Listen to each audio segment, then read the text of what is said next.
आप देख रहे हैं परिवर्तन उदय न्यूज, एक नई पहल परिवर्तन की ओर देश और प्रदेश का बढ़ता हुआ न्यूज चैनल। इसके साथ आगे बढ़ेंगे और देखेंगे आज की बड़ी खबर में क्या कुछ है। गणेश चौहान हुए मुख्यमंत्री के रोड शो कार्यक्रम में शामिल। आपको बता दें, निवर्तमान सांसद व भोजपुरी के महानायक गोरखपुर के भारतीय जनता पार्टी के सांसद प्रत्याशी रवि किशन शुक्ला के समर्थन में मुख्यमंत्री योगी आदित्यनाथ गोरखपुर महानगर के विभिन्न चौराहा पर रोड शो कार्यक्रम के माध्यम से बीजेपी के पक्ष में मतदान का संदेश दिया। इस दौरान बेलदार समाज के घनघटा विधायक भी कार्यक्रम में शरीक हुए तथा मुख्यमंत्री का स्वागत करने के बाद उन्होंने परिवर्तन उदय से बात करते हुए कहा, दलित समाज का उत्थान हो रहा है। गोरखपुर में घनघटा विधानसभा से आप विधायक हैं, मुख्यमंत्री के रोड शो में आप आए थे शामिल होने के लिए। इस रोड शो के माध्यम से जनता को क्या संदेश देना चाहते हैं आप?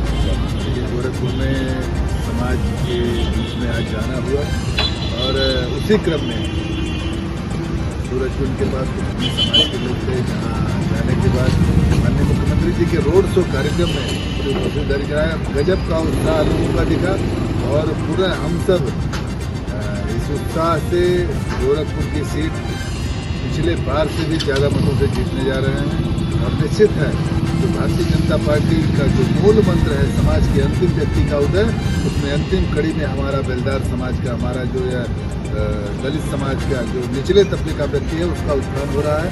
और वह सभी लोग पूरी तरह से पूरे मनोयोग से भारतीय जनता पार्टी के साथ हैं। ये जो जन सैलाब था आज मुख्यमंत्री के जो रोड शो में, क्या ये भीड़ जो है वोट में तब्दील हो पाई?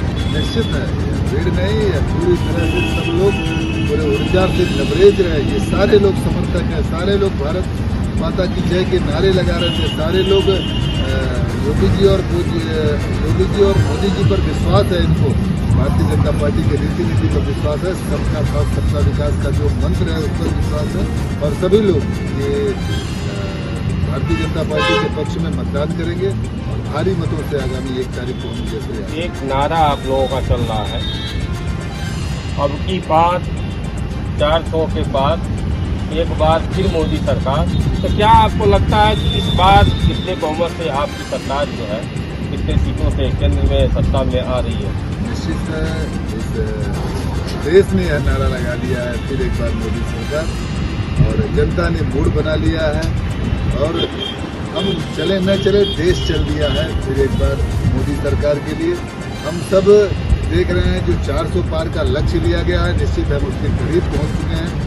और आगामी 4 तारीख को हम 400 पार का उत्साहपूर्वक हम सब इसका मनाएंगे। और बहुत ही जनता जनार्दन में उत्साह है, भारतीय जनता पार्टी के पक्ष में मतदान कर रही है, इसके कारण से 400 पार का लक्ष्य पूरा करेंगे। पिछड़ा वर्ग मोर्चा के क्षेत्रीय अध्यक्ष अभिमन्यु मौर्य ने मुख्यमंत्री के रोड शो कार्यक्रम के दौरान कहा कि अब की बार 400 पार, एक बार फिर मोदी सरकार। इस जन रैली से आज माननीय पूज्य महाराज जी, हम सब के गौरव, गोरक्षपीठाधीश्वर उत्तर प्रदेश के यशस्वी मुख्यमंत्री और भारत के सभी मुख्यमंत्रियों में सबसे लोकप्रिय मुख्यमंत्री पूज्य योगी आदित्यनाथ जी महाराज के द्वारा आज गोरखपुर लोकसभा 64 सदर श्री रवि किशन शुक्ल जी के लिए रोड शो करके 1 तारीख को सभी लोगों से अपील किया गया। हम सभी ने अपील किया कि 1 तारीख को कमल का बटन दबाकर माननीय मोदी जी को तीसरी बार प्रधानमंत्री बनाने के लिए 400 पार का जो हमारी पार्टी का माननीय मोदी जी का नारा है, उसे एक माले में एक गुच्छा गोरखपुर सदर का सम्मिलित हो। इसलिए पूज्य महाराज जी के द्वारा आज बहुत जबरदस्त हजारों की संख्या में लोगों के साथ रोड शो कार्यक्रम संपन्न कराया गया। आपकी सरकार में किसान मारे जा रहे हैं, चिकित्सा व्यवस्था आम जन से दूर होती जा रही है, शिक्षा महंगी होती जा रही है, युवा बेरोजगार हो गए हैं। आप किन आधार पर, किन मुद्दों पर जो है जनता से पुनः जो अपील कर रहे हैं मतदान के लिए?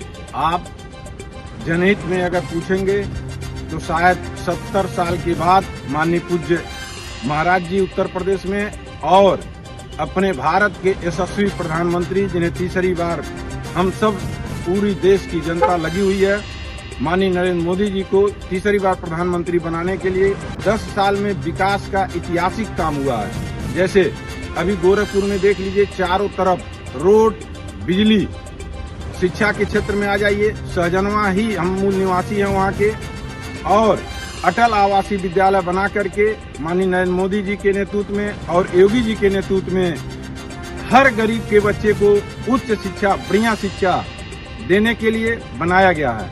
और उसी सहजनवा विधानसभा में पॉलिटेक्निक विद्यालय खोल करके निश्चित रूप से युवाओं को आगे बढ़ाने के लिए हमारी सरकार के द्वारा निरंतर प्रयास किया जा रहा है। नौजवानों के लिए खेल में अच्छा, हमारे देश और हमारे युवा आगे निरंतर बढ़ते रहें, इसलिए पूज्य महाराज जी के द्वारा सहजनवा विधानसभा मस्करा इंटर कॉलेज के बगल में मिनी स्टेडियम का शिलान्यास कर दिया गया है, जो अभी 2-4 महीने में बनकर तैयार हो जाएगा।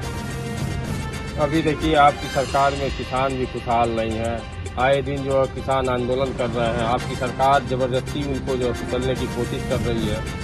यह किसानों के लिए क्या करने वाले हैं? हम यह कह सकते हैं, ये हमारे विरोधियों की साजिश के तहत ऐसा होता है, जिसमें विरोधी पार्टी के लोग आकर किसान बन करके निश्चित रूप से हमारे सरकार माननीय महाराज जी को और माननीय योगी जी, माननीय प्रधानमंत्री जी को बदनाम करने के लिए, भारतीय जनता पार्टी सरकार को बदनाम करने के लिए तरह तरह के हथकंडा अपनाते हैं। लेकिन हमारी सरकार किसान हित में तमाम, जैसे आप कह सकते हैं, गन्ना के रेट बढ़ा करके हमारी सरकार ने किसानों का भला किया।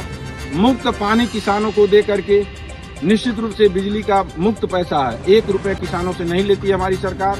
ये सब ऐसी योजनाएं चला करके हमारी सरकार किसानों के हित में, देश के हित में, प्रगति के हित में आगे चलकर हम विश्व गुरु बन सके देश विश्व में, ऐसे प्रयास हमारी भारतीय जनता पार्टी और हमारे माननीय नरेंद्र मोदी प्रधानमंत्री जी के द्वारा निरंतर प्रयास किया जा रहा है। अभी इंडिया गठबंधन के द्वारा एक जबरदस्त मुद्दा उठाया जा रहा है कि आप लोग जो है देश में संविधान को खत्म करके मनुस्मृति को लागू करना चाहते हैं। इन बातों के लिए आप क्या कहना चाहेंगे? आपको निश्चित रूप से, आप एक जागरूक पत्रकार हैं, एक स्तंभ हैं, लोकतंत्र के चौथे स्तंभ के रूप में एक स्तंभ आप कहे जाते हैं। आपको जनमानस की भावना को जानना चाहिए। निश्चित रूप से डॉक्टर B.R. अम्बेडकर के द्वारा बनाया गया, लिखा गया संविधान के बल पर आज हमारे देश में शासन, लोकतंत्र जीवित है। और निश्चित रूप से जितनी मजबूती से हमारी भारतीय जनता पार्टी नरेंद्र मोदी जी के नेतृत्व में अम्बेडकर जी का सम्मान बढ़ाया गया है, आज 70 साल में किसी सरकार ने उसे आगे बढ़ाने का प्रयास नहीं किया था। धन्यवाद आपको।